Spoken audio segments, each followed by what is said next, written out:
Why? Because he was in the flesh of a man. So he was going through like that of a man. And it was such a difficult thing that he was going through. And you've been there. If you haven't been there, I guarantee you keep living, you're going to be there. That one day you're going to say, my God, why have thou forsaken me? Why have thou forsaken me? Times get tight sometimes in life and you don't understand some stuff and you'll cry out, my God, why have thou forsaken me? Sometimes you feel like God has forgot all about you. You go through some difficult times with your family. You go through some difficult times with your marriage. You may go through some difficult times with your finances and you say to yourself, my God, why have you forsaken me? Jesus cried out in a loud voice. Sometimes you might have to cry out in a loud voice. I'm afraid sometimes we try to keep stuff under cover. We want to be hush-hush. We don't want to say nothing too loud. But every now and then, depending on what you're going through, you may need to cry out to God in a loud voice. I don't know about you, but sometimes I didn't get my relief until I cried out to God in a loud voice.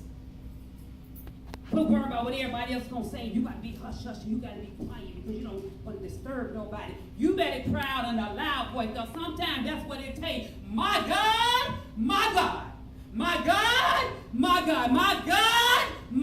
why have thou forsaken me? God, I don't understand. I'm looking at this situation and my God, why have thou forsaken me? What Jesus was doing, he was giving his all. We got to know what it means to give God your all.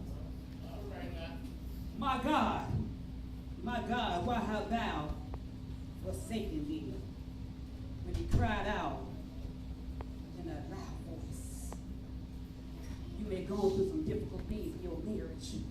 My God, why have thou forsaken me? With your children, my God, why have thou forsaken me? On your job, my God, why have thou forsaken me? Why have thou forsaken me? Jesus was given up more than any of us is willing to do. He was giving up his life. He was giving up his very life for you and for me. But he hung on the cross as a man, crying out. The day that we know as Good Friday. Sometimes you may wonder why they call it Good Friday. If such a bad thing was happening. But we wouldn't know until 3 days later what made it all so very good. Sometimes things don't look like it's going to be a good situation. In fact, it looks like a bad situation. But I dare you to hold on for a little while, but God's going to show you the good that's going to come out of what looks like a bad situation.